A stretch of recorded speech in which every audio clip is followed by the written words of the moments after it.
Agora a gente muda de assunto para falar que a Câmara dos Deputados aprovou na noite de ontem o projeto de lei antifacção, mas retirou a taxação das apostas esportivas que financiaria a segurança pública.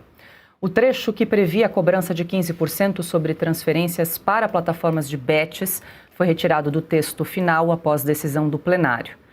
O projeto agora segue para sanção presidencial. O relator, o deputado Guilherme Derrite, retomou pontos da versão original da Câmara e aumentou penas para alguns tipos de crimes. O texto aprovado define novas regras para o combate ao crime organizado e também estabelece mecanismos mais rígidos de enfrentamento às facções. A votação foi simbólica.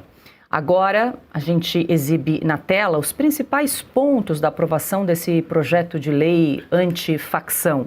Então, temos aí a divisão igual de bens apreendidos entre União e Estados, criação do termo organização criminosa ultraviolenta, criação do tipo penal domínio social estruturado, proibição do auxílio reclusão para familiares de chefes de organizações criminosas, restrição do direito de voto para presos ligados a organizações e também criminosos chefes de facções deverão ser mantidos em presídios federais de segurança máxima. Marcília, tem vários pontos aí desse projeto de lei que foi aprovado na Câmara dos Deputados. A gente lembra que tiveram algumas alterações no Senado. O relator na Câmara, o deputado Guilherme Derrite, procurou voltar ao texto original que foi aprovado inicialmente na Câmara dos Deputados, enrijecendo mais a legislação e principalmente as penas, né, para os líderes de facções criminosas. Tem um ponto em que inclusive vi o deputado Marcel Van Hatten comemorando muito, que é a questão de que presos provisórios não votem, não possam mais votar. Tem uma questão ali se isso seria constitucional ou não. Muito provavelmente isso será judicializado, né, Marcília? Mas tem pontos importantes aí que foram aprovados no projeto. Tudo é judicializado. O que não é judicializado nesse país? Eles retornaram, de fato, ao projeto que estava na Câmara e isso fez com que essa aprovação fosse a de um projeto mais duro do que aquele que estava no Senado, e essa é a boa notícia.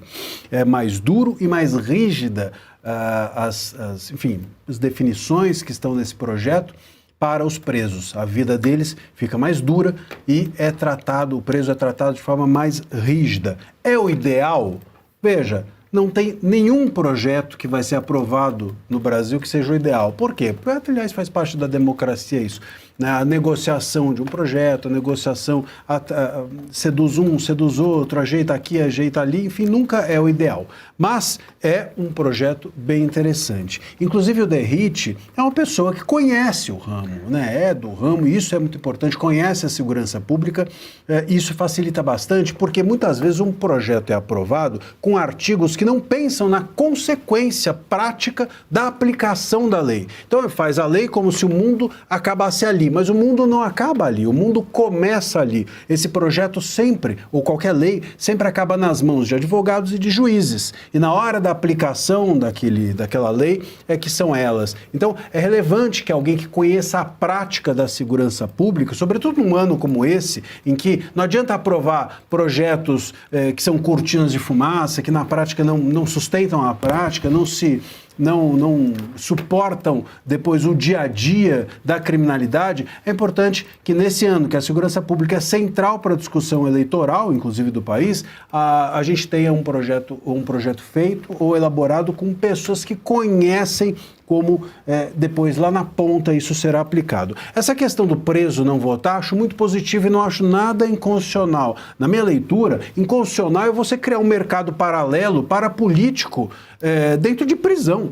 O preso é alguém que comete um crime, portanto é alguém que vai contra aquilo que a sociedade deseja. Aí você pega e cria para ele um político, cria para esse político um público de pessoas que vão contra o que a sociedade deseja ou estabelece. Isso não faz o menor sentido, né? A democracia, ela existe para as pessoas que estão dispostas a viver a democracia. Se você vai contra a democracia e acaba preso, me parece que, claro, enfim, há prisões ilegais, etc. Isso a gente tem que sempre contar no Brasil, mas de uma forma geral, se a pessoa está presa porque foi contra aquilo que foi estabelecido reconhecido em sociedade. Então não faz sentido a gente te criar um público para político que é de pessoas que querem exatamente viver à margem da lei.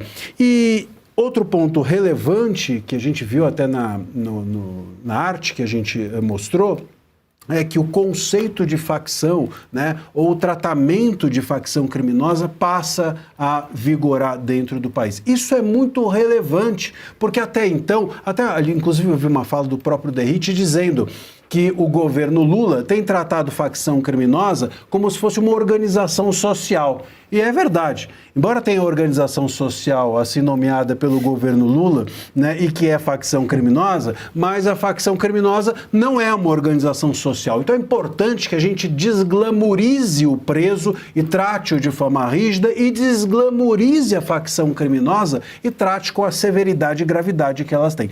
Isso está nesse projeto. Claro, precisamos ainda de um outro arcabouço de leis, precisamos de outras legislações, precisamos avançar ainda muito no combate à criminalidade e, sobretudo, às facções criminosas que estão tomando conta do país. Toda semana tem uma notícia de PCC, de Comando Vermelho, etc. Então, há muito ainda o que fazer, mas é um belo primeiro passo, tomara que siga adiante agora no Senado. Deixa eu aproveitar, Marcília, porque a nossa repórter Berenice Leite conversou mais cedo com o deputado Guilherme Derrite, ele que foi o relator desse projeto de lei antifacção e tirou algumas dúvidas. Enfim, vamos acompanhar essa conversa com o deputado Guilherme Derrite que ocorreu em Brasília agora à tarde. Isso mesmo, Paula. Eu falo direto aqui da Câmara dos Deputados, onde conversamos agora com o deputado federal Guilherme Derrite, que foi o relator do PL antifacção, aprovado nesta terça-feira. Tivemos algumas modificações que vieram do Senado, né, deputado? No entanto, prevaleceu algo que o senhor, na verdade, já vinha lutando ali, batalhando para que o texto não ficasse com regras tão frouxas, digamos assim. Então, já começa essa entrevista, mais uma vez agradecendo sua presença, e gostaria de saber, com relação à cobrança ali dos bets, né, dessa taxação para ser revertido na segurança pública. Houve um desencontro de informações, o senhor era a favor, algumas lideranças contra. O que ficou acertado no final? Vai ter a taxação ou não? Primeiro, o meu parecer foi favorável. Em todo momento, eu disse que era necessário a gente buscar novas fontes de financiamento da segurança pública. Eu tive a experiência, vocês sabem, de ficar 3 anos como secretário de Segurança Pública no estado de São Paulo. Então, eu entendo que o governo federal deve participar de maneira mais ativa no financiamento da segurança pública, já que isso recai majoritariamente para os estados. Cerca de 80% do custeio do financiamento acaba caindo para os governadores.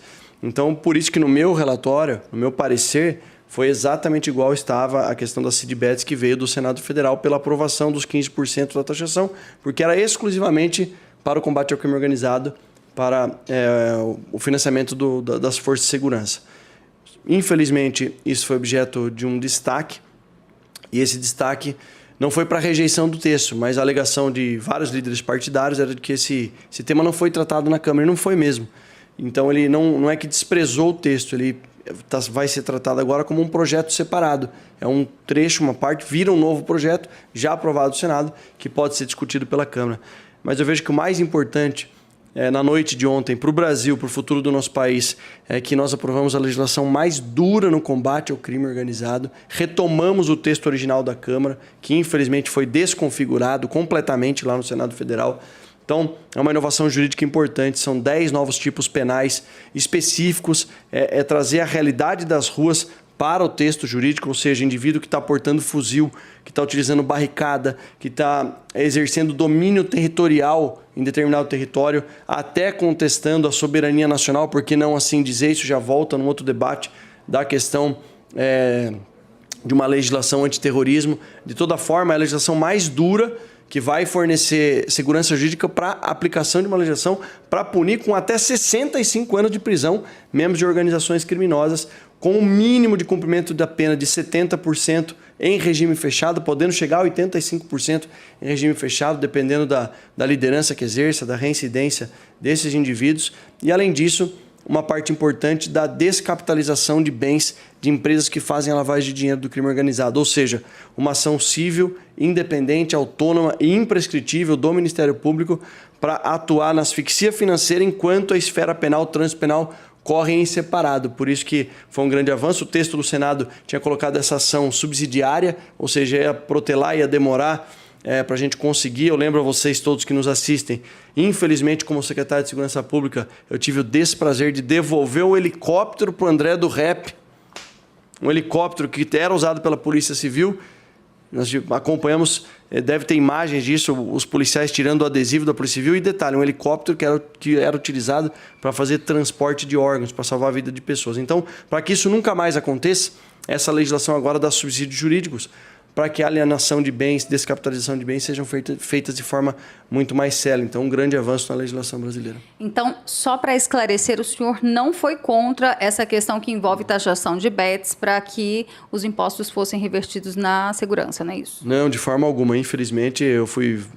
Tanto é que meu parecer está favorável pela aprovação, mas houve esse destaque. A gente espera que, de fato, agora esse projeto consiga tramitar futuramente aí na Câmara, ou esse ou qualquer outro projeto que venha aumentar a fonte de financiamento para a segurança pública. Deputado, mas convenhamos, o texto foi para o Senado e voltou muito ruim, né? O senhor praticamente teve que reaver tudo aquilo que tinha batalhado aqui para aprovar na Câmara.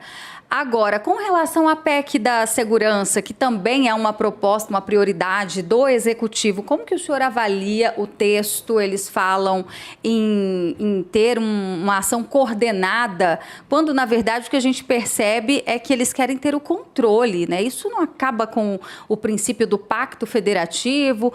O senhor acredita que esse texto é bom?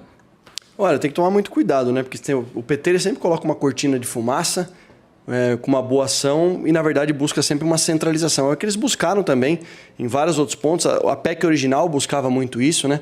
Criava diretrizes de natureza obrigatórias para os estados, ou seja, uma diretriz única que cada estado tem que seguir do governo federal. E detalhe, né? Eles são péssimos em várias áreas, mas na segurança pública eles conseguem ser pior ainda. Não conhecem absolutamente nada sobre o tema, tem muita dificuldade. Aliás, não fui eu que falei que o traficante é uma vítima de usuário, são eles que falam que bandido é vítima, é coitadinho, e nós trabalhamos com uma outra visão de mundo, a visão de mundo que quem comete crime tem que ser punido e punido adequadamente pelo crime que cometeu. Mas o texto do relator, o deputado Mendonça Filho, corrigiu muita coisa do texto que veio do governo federal. Em especial, eu vou apresentar um ponto muito específico aqui, a redução da maioridade penal.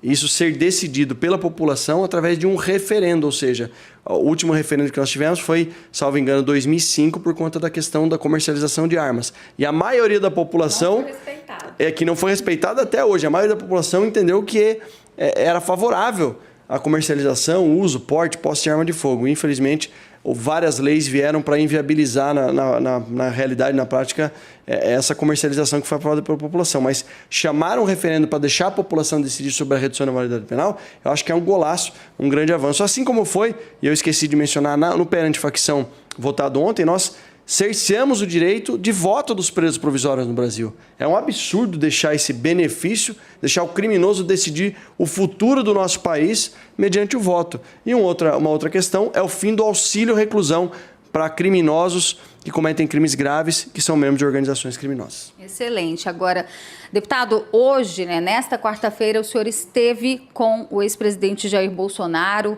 e gostaríamos de saber como foi esse encontro, o que os senhores conversaram, como é que ele está, quais são suas impressões?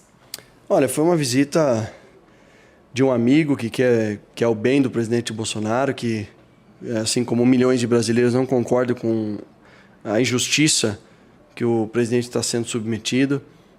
Aliás, essa anistia, ela é mais uma anistia humanitária, não só para o presidente, mas para milhares de brasileiros presos injustamente. Um absurdo, por isso nós estaremos na Avenida Paulista no domingo, buscando isso. Claro, o veto, a derrubada do veto da dosimetria, mas muito mais do que isso, pela anistia geral, ampla e restrita de todos os presos políticos do nosso país. Mas eu, com muita preocupação, vejo o presidente Bolsonaro mal de saúde ainda. A questão dele ir imediatamente para uma prisão domiciliar seria fundamental. É uma questão humanitária, como eu mencionei anteriormente.